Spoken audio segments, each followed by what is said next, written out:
I think I'm gonna miss Senku's bluntness, his his sense of humor, and I also think his bluntness is like a reflection of his sort of humility, his recognizing that he's not good at the emotional stuff, so he's not gonna try. He's just gonna be honest. Here it is. Yeah, thank you both so much for taking the time. Of course. Absolutely. Good morning, Tessa. Good Good morning. morning. Okay, I am so excited to talk about this. So, my family, we are like super anime family. My girls are 13 and about to be 15, and we sit and watch anime on Crunchyroll together like every night. So, and this is one of the ones we just started, and we're already super into it. The world is insane. I want to know for both of you, what was your reaction to first seeing this world like animated? Oh my goodness gracious. This world and the world building that it has offered with the magic system and with the beautiful animation that we've seen so far, this adaptation has been incredible. I have, during sessions, asked for them to just roll things back because I'm like, this is beautiful. I need to see it again. I do the exact same thing. I'm like, hey, can I keep watching this actually real quick? Can we take a couple of minutes? Um, I did that a lot in episode 5. So did I. There's a portion where I have absolutely no dialogue in episode 5. It's I don't know how far you are into We watching just currently. finished 4. Then I So won't say anything Okay. I'm specific. very excited now though. I'm like, okay, well now we have to watch 5. There's a part that It's I don't have any dialogue at all, and it Uh-huh. rolls through, and I was just like, I know I don't say anything, and we don't have any reason to do this scene again. Can we see it? You're like, we don't need to replay this, but can we? it is one of the most visually stunning pieces of animation that I have ever had the privilege to lay eyes on, let alone like get to be part of in some small way. Yeah. Um, it is remarkably beautiful. Um, and to me, what I keep coming back to is you can tell that every single person who has put their hands on this project loves it as much as everybody else does. Yeah. No, I love when you can tell that in watching something. Nothing is phoned in. Yes. So Absolutely, much love and absolutely. care. I You think know, I even saw something yesterday, an interview with the anime director who was like, "Yeah, our animation team just loves the brush buddy. They were just starting to put him in scenes where we didn't need him just because they wanted him there." didn't even that's so funny. As they should. As they As, should. right, exactly, as they should, for real. Something I love to ask people, because it's always such fun answers. If you were Mhm. to introduce this world to someone who has no idea, what you get like a 10-15 second clip, Ooh. what are you showing them? I'd show them episode 1, the very beginning where Coco draws the forbidden spell and it slowly takes over her house, and then we get like forbidden magic exists for like magic can be used by anybody. It's a secret. Like all of these things that make the series what it is, that like hook. This episode 1 is truly one of the best hooks I've ever seen in any show, where it just like draws you in so well. That entire scene from like Coco drawing the spell to the very end of the episode is really good. Yeah. And it goes so fast. Like they don't waste any time setting up this story. Yeah. Um and that is something that I personally really like about it. By the end of the first episode, we are fully seated within the world. I think you're right. I was going to say something else, but no, I think it's that last scene of episode 1 is Yes. that's how you get them. I've indoctrinated so many this way. It's true though, because like, it makes you want to see what's next. Yes. You don't have to wait till like episode 3 to be like, oh, here we are. This is Yeah, what's happening. You know what I mean? It's like, here you go. we're in Yep. it. I'll be We have obsessed. forbidden magic, we have magic, and like we have our goal, we have what we need to do, and so much mystery. Let's get to it. Yeah, it Exactly. it sets up your world while also introducing a lot of really interesting questions and dropping a lot of breadcrumbs for different threads that are Mhm. going to get picked up later on. It's intriguing. Intriguing. It's full of intrigue. it's true though. I mean, you need that, right? Like there's times, and I won't name names, but there's times where you're sitting and you're like, I'm halfway through this season and nothing has happened. What are we? You know what I mean? You're like, is something gonna draw me in? And this show is like, here. The pace of the show has been incredible, where you get so much out of just such a quick episode that it's amazing seeing like the little hooks that we leave off on. I don't want to spoil anything for you as you're currently watching, but literally it feels like every episode has something so strong to draw you right into the next one, and it just gets stronger as the season continues. Yeah, it's because it's like the last week of school, and last week was the second, and so we had Mhm. finals, and we're like, I want to watch more. It's like, I'm like, okay, study. It's almost summer. Then we can binge. I'm like, be responsible. But then we're gonna come back to this show. School comes first. Right, exactly. Go to your own atelier. Yeah, exactly. Anime quick, real close second after school. It's like, Yes. But no, I love both of your characters are so cool. First of all, the design, Oh my gosh. amazing.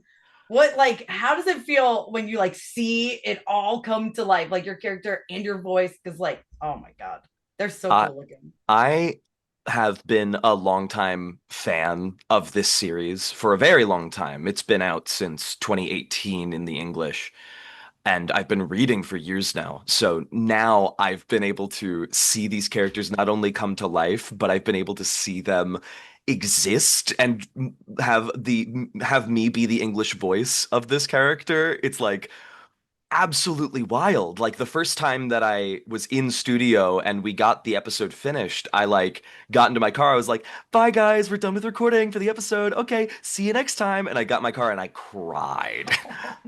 It was so like fulfilling and lovely being able to bring some kind of like life into that character through the English voice. It was very, very nice. I love it. I was the complete opposite. I had not read any of the manga at all. I was not familiar with the story hardly at all before I started to work on it. And it feels like turning around and being hit by a crashing wave. Uh-huh. It all came very hard and very fast. And it's mesmerizing. Like I find myself in awe of the monolith that is Hat Atelier. And getting to seat myself in this world with these characters and get to it's delicious. It's delicious. Delicious. I want to eat them. Everybody's so adorable and sweet. I just want to put them in my pocket and take them on a trip. It's a real out of body experience for me. I feel like I'm the makeup in 6 months, and this is all gonna have been a very elaborate dream. Well, it won't. That's not gonna happen. It's all true. It's all real. It's all magic. I know. God. I love it. What is something you love the most, you would say, about your character? The multifacetedness of Qifrey, I really, really appreciate. Where on one hand, you can play him as this caring, doting sort of parental figure to all of the other girls, uh, like a loving teacher, this really calm, soft presence. And then on another hand, he has his own very secretive, mysterious goals that he is doing. And there's an entirely separate part of him that he intentionally keeps locked and keyed away, that we've gotten glimpses of as the series has continued. And I love being able to play sort of both sides of that coin while keeping it on the same coin. It's the same guy both ways, but it's a very different guy.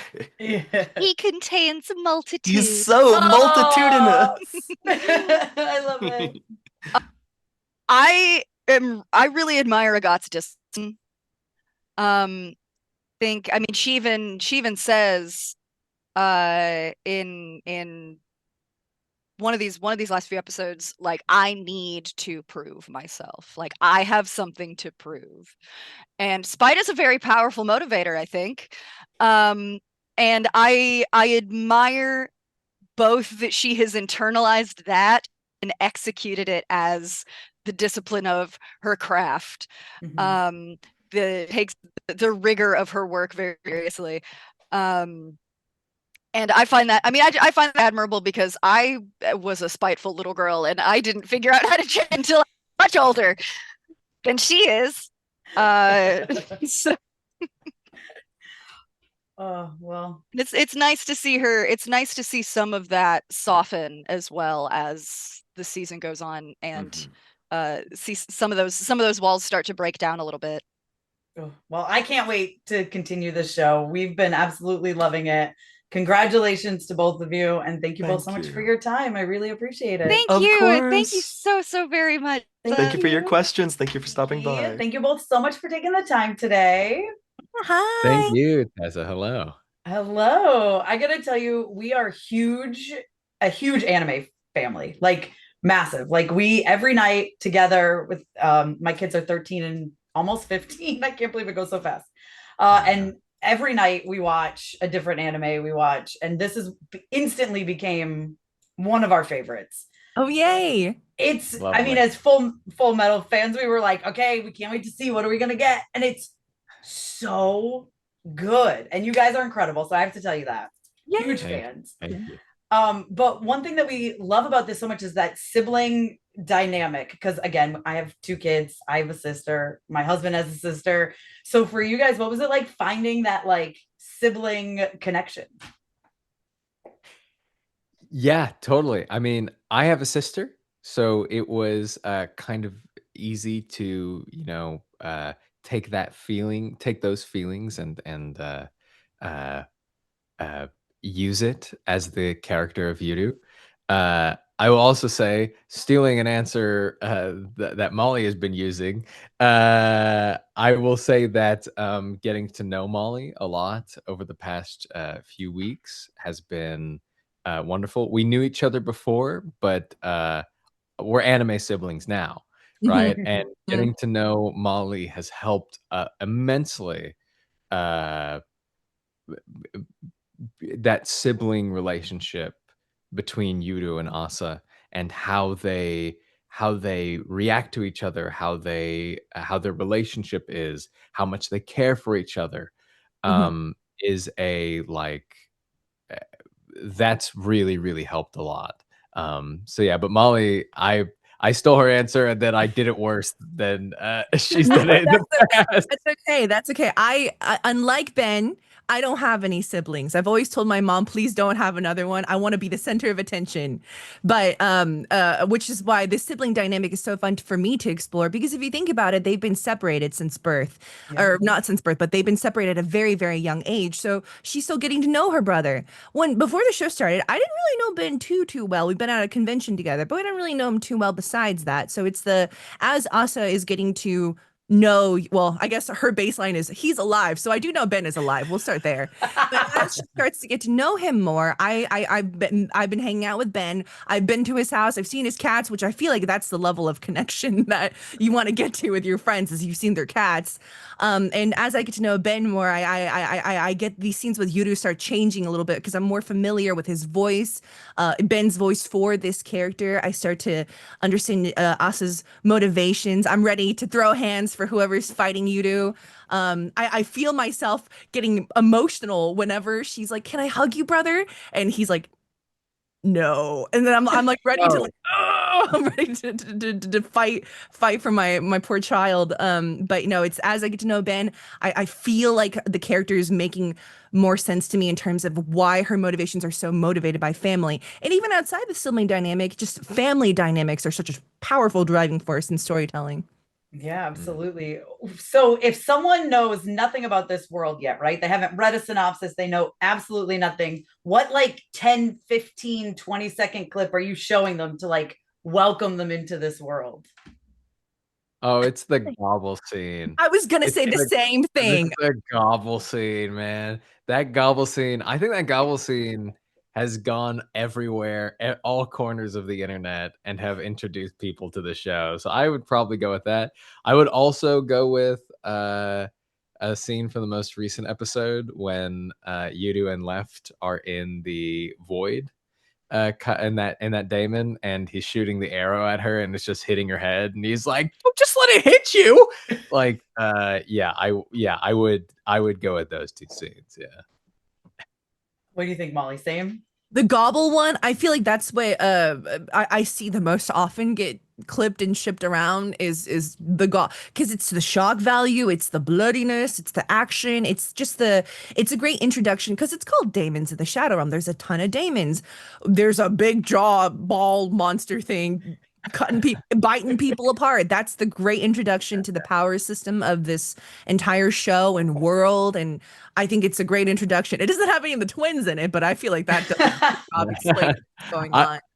I will also say that the ending of the first episode is a great like kind of intro to like the show. Like when you're first revealed to right and left, that's like the show is here, like not that we're not the show, but like, like when right and left are alive, that's when doesn't the even main have cast Asa and is Yuru huge. in it. That's so funny. Yeah, you're like every scene without us. Everything without us.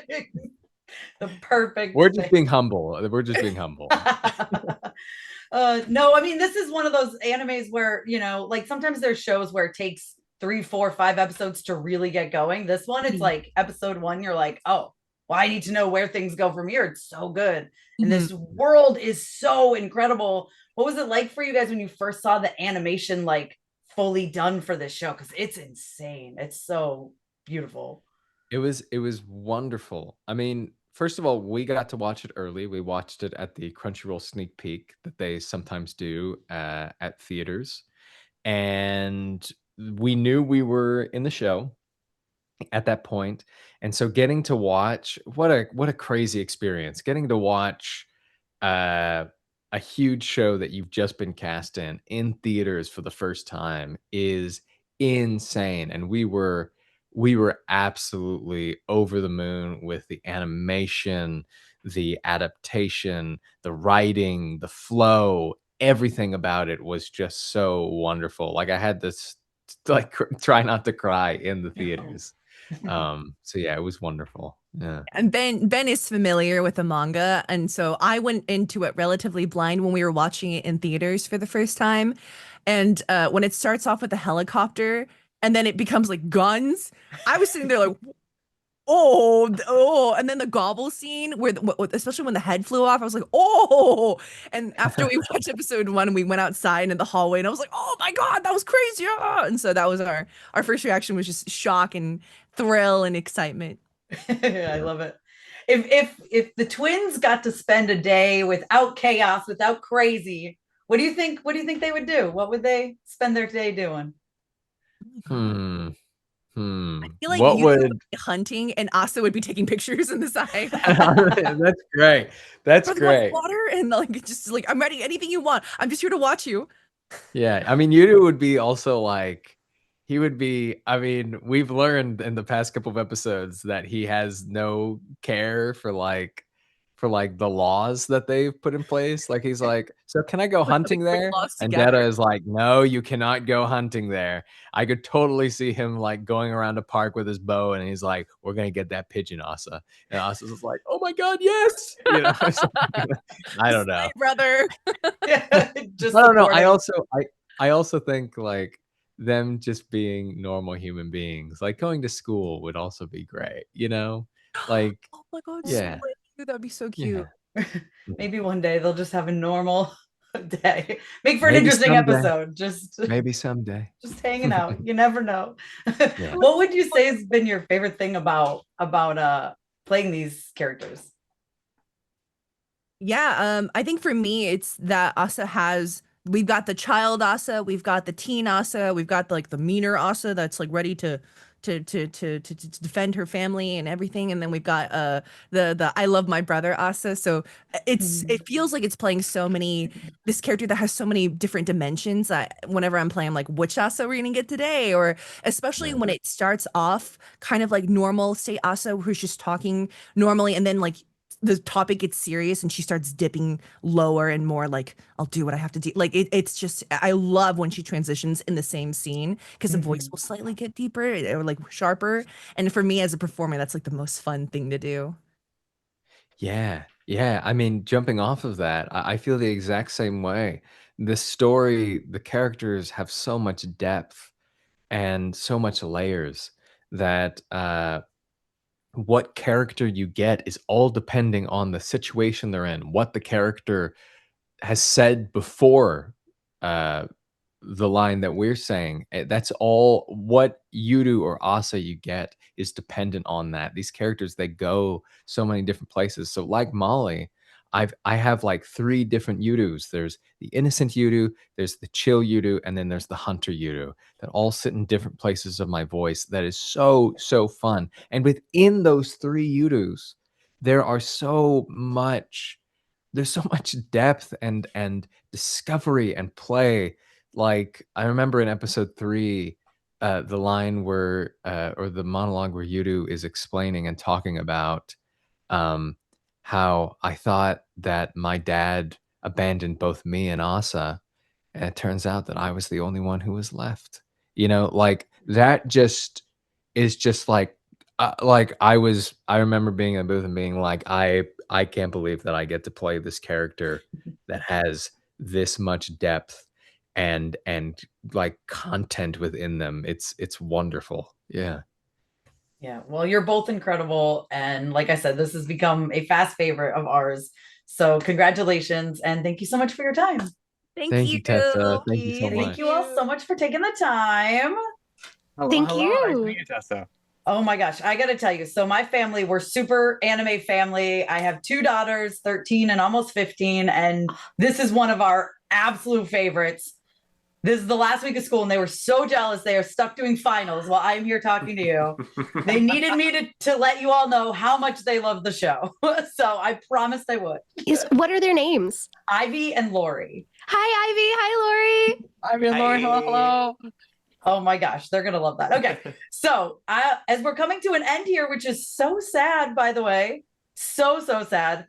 What is it that you all are going to miss about your characters the most? Oh. I think I'm gonna miss Senku's bluntness, his sense of humor, and I also think his bluntness is like a reflection of his sort of humility, his recognizing that he's not good at the emotional stuff, so he's not gonna try. He's just gonna be honest. Here it is. I need you to do this. Will you take bribes? Is often his go-to tactic. And I find that very respectable and amusing. I will miss Gen's whimsy and his steadfastness in the face of difficulty. Because you'll notice when things get very difficult, he'll complain. Olympic level complaints. But he's still gonna do the thing. He's still gonna get through it. He'll be like, well, here we are. Okay, guess we're doing this now. And that is resilience. That is persistence. Yeah, I'm gonna miss. I could be having the worst day ever, and when I go into the booth to record again, I am having the best day ever after that. Yeah, to Brandon's point, I think I'm going to miss being her, getting to live in sort of her brain for a little bit. I am always so impressed by her strength and her strength of heart. She is a great leader. She is able to connect with people and to trust, and that faith is really inspirational to me. What do you guys think it is about this show that has made it, last so long, like resonate with fans over all these seasons, like myself included, but like fans love this show. I Aaron brought up a really interesting point that I think might be the heart of it, which is there no one has a like level up system here. It's our strength is the collective. It's who we meet, what we believe about them, what we allow them to help us with. And I think that's really refreshing in sort of our global landscape and also our entertainment landscape, where it's not one guy against the world. It's one guy sort of aggregating the world to his own ends because it's Senku, but for good in the end. Yeah, So there's a place for everyone, a seat at the table. His ends end up being everyone else's ends, and their ends end up being his ends all the time. So I always talk about, when we save Ruri with the sulfa drugs, that allows Ruri to then tell us the stories, the 99 stories, and connects us with Byakuya and the clues and the help that he left behind for us. And that ends up saving the whole cause. When we save Suika, or not save Suika, but help her with her fuzzy sickness, by making her new glasses, she's able to then be one of the top contributors to the Kingdom of Science. And when we when we spare, defeat, and then win over all of our enemies, like Tsukasa, even Hyoga, and Zeno, they end up helping us save humanity, or hopefully. I think people have resonated with the show deeply. I believe because the message of the show is hope, and how we can make the world a better place by working together and overcome problems by working together on a massive, massive scale. And I have to point out something that I didn't really put together until just now is this show started before the pandemic. Yeah. And during the pandemic, when we were all stuck inside, thinking like, how are we going to overcome this? This show is showing a group of people working together and overcoming something that is seemingly impossible. So I know for me, it gave me a lot of hope through that time, and perhaps that has contributed to people resonating with it. Yeah, that's a great point. I do have to ask a question from my oldest daughter. She really, really loves that this is like rooted in real science, and like is so intrigued by all that, and wants to know if any of you learned something from this, and if so, what was your favorite science fact that you learned? Mine is how batteries are made. Manganese battery song. That's fine. For me, I think it's anytime we approach food science, whether we're doing ramen or cola or wheat or corn fuel or whatever we're doing, I'm a huge foodie and a big cook. And I think another cool thing about this show is it shows us how we take for granted our technological advances. And so it's kind of cool to be like, oh, if I were stranded on a future post-apocalyptic island, how would I sustain myself? How would I sustain the people around me? Yeah, it's mostly in one ear and out the other for me, to be so honest.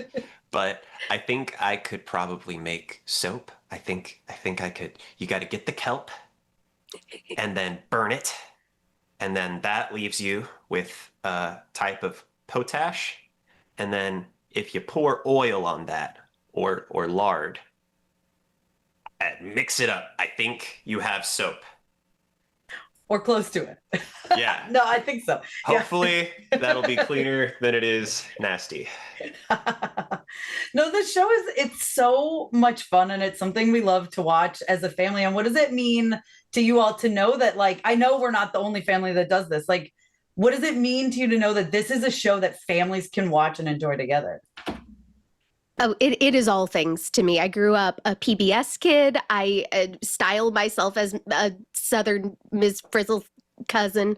And I joke, but so many people tell me, like, this is, your dad's favorite anime. Like, it speaks to this family unit, and it's really cool to be part of something that connects people and also is edutainment. My favorite is seeing the cosplaying families. When a family comes to a convention and meets us, and they're all cosplaying together, the whole family. It's so cute. I like to, my elevator pitch for it is it's Bill Nye the Science Guy playing Minecraft in the apocalypse. And I think that Pretty that is spot both a on. description and a ringing endorsement. It is for sure. No, so speaking off of that, what if there's like one clip you could show? So someone has never seen the show, knows nothing. What is one, like, 15, 20-second clip you're like, this is our show? Brandon's thinking about something over there. I'm thinking of a whole bunch. I don't know if it's like communicates the whole show, but ooh, there's some funny moments. Anytime they're trying to do something all together and they're yelling, or having some sort of insane over-the-top reaction to working together, but doing a lot of physical labor, like the smelting. We were talking about the smelting earlier, and now everyone's like, that's fun for me personally. Yeah, I think I'm gonna go back to the scene where we're making a bunch of fuel for our rocket. I think the scene starts in my mind as to go to the moon, we're gonna need a lot of rocket fuel. And for that, we're gonna need to rot ourselves some biofuel. And then so we gotta collect poop. And then Suika just crying, why is science so poopy? And so the combination of like sci-fi looking tech and it's poop. It's perfect. Gosh, I gotta go heart and say probably the light bulb is a great moment to just show, like, the show is so much about hope and connection, and also science. A little silent. A little bit. Sousson. I do feel like I always learn stuff watching it. I'm like, oh, maybe I knew that, but I don't think I did. You know what I mean? I'm like I feel like I just learned something. And then a last question. My youngest had a question for you guys. If you were tasked with making an invention with what is in your recording booth only, what do you think you could come up with? Recording equipment. That feels like a little cheap, but that works. It works. What? Well, I know. It would destroy a lot of the equipment in there, make it unusable. I feel like I could rig some sort of device to like decompress your back to help suspend you from the mic arm on the side of my recording booth. If you've got, a lot of compression on your spine. Maybe. All I could think of is like using my mic cord as a lasso. It's not really an invention. No, but you could do it. Yeah, but I could do it, undeniably. That's great. Well, thank you guys so much. I really appreciate it. And like I said, we love the show. We're sad it's coming to an end, but it's definitely one we can rewatch, I feel like. So Mhm. Yeah. Yes. Thank you so much. This is lovely. thank you. Thank you guys so much. And congratulations.